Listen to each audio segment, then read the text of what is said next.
लीजिए सुनिए सूर्यकांत त्रिपाठी निराला के लिखे उपन्यास बिल्लेसुर बकरिहा का भाग 11 मेरी यानी समीर गोस्वामी की आवाज में। जब से त्रिलोचन की बैल न लेकर बिल्लेसुर ने बकरियां खरीदी तभी से इस बेचारे को जटने के लिए त्रिलोचन पैच भर रहे थे। बकरियों के बच्चों के बढ़ने के साथ गांव में धनिकता के लिए बिल्लेसुर का नाम भी बढ़ा। लोग तरह तरह की राय जाहिर करने लगे। कुंवार का महीना, बिल्लेसुर की शकरकंद की बेलें लहलही दिख रही थी। लोग अंदाजा लड़ा रहे थे कि इतने मन शकरकंद निकलेगी। बिल्लेसुर छप्पर के नीचे बकरी के दूध में सान कर सत्तू गुड़ खा रहे थे। त्रिलोचन आए। बकरी के बच्चे ढकने का एक झउआ औधाया था। उस पर चढ़कर बैठने के लिए घूमे, लेकिन बिल्लेसुर को हाथ हिलाते देखकर वहीं जमीन पर बैठ गए। एक बड़ी बढ़िया खबर है बिल्लेसुर, बिल्लेसुर से मुस्कुराते हुए कहा। उपदेशक की मुद्रा से हथेली उठाकर बिना कुछ बोले आश्वासन देते हुए बिल्लेसुर ने समझाया, कुछ देर धीरज रखो।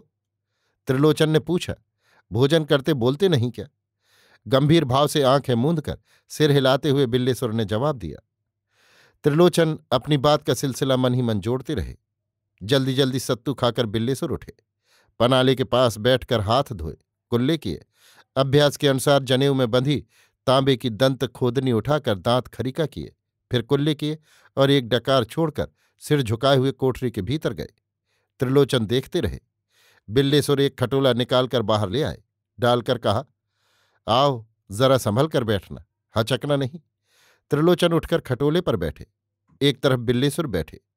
त्रिलोचन ने बिल्लेसुर को देखा, फिर आश्चर्य से आंखें निकालकर कहा, करना चाहो तो एक बड़ा अच्छा ब्याह है। विवाह के नाम से बिल्लेसुर की नसों में बिजली दौड़ गई, लेकिन हिंदू धर्म के अनुसार उसे उपयोगितावाद में लाते हुए कहा, अब देखते ही हो, सत्तू खाना पड़ा है। औरत कोई होती तो मरती हुई भी रोटी सेंक कर रखती। यथार्थ है, त्रिलोचन गंभीर होकर बोले। बिल्लेसुर को बढ़ावा मिला। कहा, गांव के 4 भाइयों का मोह है, पड़ा हूं, नहीं तो मरने के लिए दुनिया भर में मुझे ठौर है। अब ये भी तुम समझाओगे तब समझेंगे। बिल्लेसुर का पौरुष जग गया। उन्होंने कहा, बंगाल गया था, चाहता तो एक बैठा लेता, लेकिन बाप दादे का नाम भी तो है। सोचा कौन नाक कटाए। तुम ही लोग कहते बिल्लेसुर ने बाप के नाम की लुटिया डुबा दी। बिल्लेसुर अपनी भूमिका से एकाएक विषय पर नहीं आ सकते थे। आने के लिए बढ़कर फिर हट जाते थे। त्रिलोचन ने कहा, सारा गांव तुम्हारी तारीफ करता है, गांव ही नहीं ग्वेण भी कि बिल्लेसुर मर्द आदमी है। बिल्लेसुर ने कहा, नाम के लिए दुनिया मरती है, इतनी मेहनत हम क्यों करते हैं? नाम ही नहीं तो कुछ नहीं। हमारे बाप मरकर भी नहीं मरे, क्यों? और अगर उनके पोता न रहा तो? त्रिलोचन ने कहा, तुम्हारे जैसा समझदार लड़का जिनके है, उनके पोता कैसे न रहेगा? कहकर त्रिलोचन गंभीर हो गए। बिल्लेसुर ने कहा, माँ बाप ही दुनिया के देवता हैं, धर्म तो रहा ही न होता अगर माँ बाप न रहे होते। त्रिलोचन ने कहा, बेशक धर्म की रक्षा हर एक को करनी चाहिए, तभी तो धर्म के पीछे जान दे देने के लिए कहा है। अब देखो, खेत में काम करने गए, घर आए, औरत नहीं, बिना औरत के भोजन विधि समेत नहीं पकता, न जल्दी में नहाते बनता है, न रोटी बनाते, न खाते, धर्म कहाँ रहा? बिल्लेसुर उत्तेजित होकर बोले, हम तो बहुत पहले समझ चुके थे, अब तुम ही समझो। कहकर त्रिलोचन ने तीसरी आंख पर मन को चढ़ाया। बिल्लेसुर ने एक दफा त्रिलोचन को देखा, फिर सोचने लगे। देखो, दलाल बनकर आया है, सोचता है दुनिया में हम ही चालाक हैं, अभी रुपए का सवाल पेश करेगा। पता नहीं किसकी लड़की है, कौन है, जरूर कुछ दाग होगा।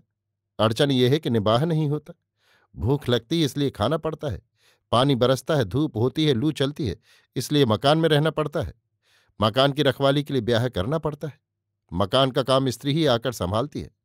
लोग तरह तरह की चीज वस्तुओं से घर भर देते हैं, स्त्री को जेवर गहने बनवाते हैं। यह सब झोल है, ढोल में सब पोल ही पोल तो है। बिल्लेसुर को गुरुआइन की याद आई। गांव के घर घर का सूना इतिहास आंख के सामने घूम गया। अब तक वे झूठ कहते रहे, यही कारण है कि बुलबुल कांपे में फंसता है। त्रिलोचन के ज्ञान में रहने की प्रतिक्रिया बिल्लेसुर में हुई। फिर ये सोच करके अपना क्या बिगड़ता है, इसका मतलब मालूम कर लेना चाहिए। करुण स्वर से बोले, हाँ भैया, समझदार तुमको गांव के सभी मानते हैं। खुश होकर त्रिलोचन ने कहा, ऐसी औरत गांव में आई नहीं, 16 साल की, आग भभूका। बिल्लीसुर को देवियों की याद आ गई थी, इसलिए विचलित होकर संभल गए। कहा, तुम्हारी आंख कभी धोखा खा सकती है? कहाँ की है? ये तो न बताएंगे, जब ब्याहने चलोगे तभी मालूम करोगे। पहले तो फलदान चढ़ेंगे, या इसकी भी जरूरत नहीं? फलदान चढ़ेंगे, लेकिन कोई पूछताछ न होगी। तिवारियों के यहां की लड़की है, सब काम हमारी मार्फत होगा। किस गांव की है? इतना बता दिया तो क्या रह जाएगा, ये ब्याह से पहले मालूम ही हो जाएगा। मगर एक बात है, उनके यहां ब्याह का खर्च नहीं, भले मानस है। लड़की नहीं बेचेंगे, पर खर्च तुम्हें देना होगा। कितना? त्रिलोचन हिसाब लगाने लगे। खुलकर कहते गए, तुम्हारे यहां फलदान चढ़ाने आएंगे तो ठहरेंगे हमारे यहां।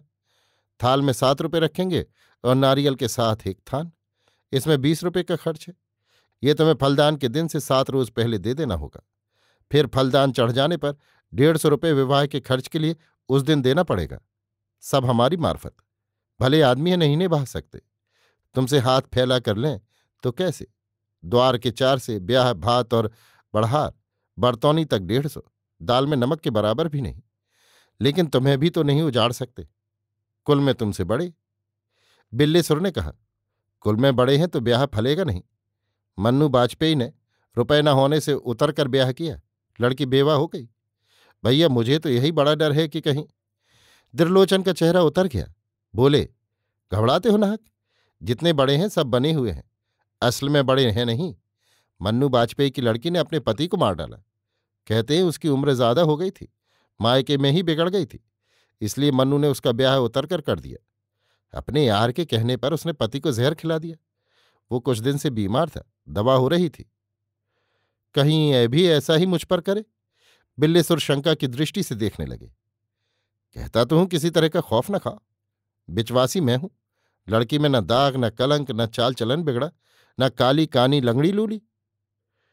जब तुम कह रहे हो तो एतबार 16 आने हैं, लेकिन पता बिना जाने 10 रोज पहले आए नातेदारों से क्या कहूंगा? उनसे ये भी नहीं कहते बनता कि त्रिलोचन भैया जानते हैं, इसीलिए पता पूछता हूं।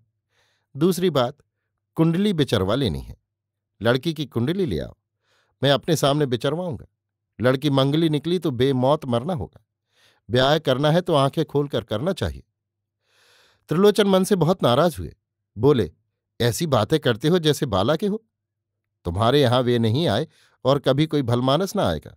हम कहते थे कि भद्रा के जैसे मारे इधर उधर घूमते हो, तुम्हारा घर बस जाए, लेकिन तुम आ गए अपनी असलियत पर।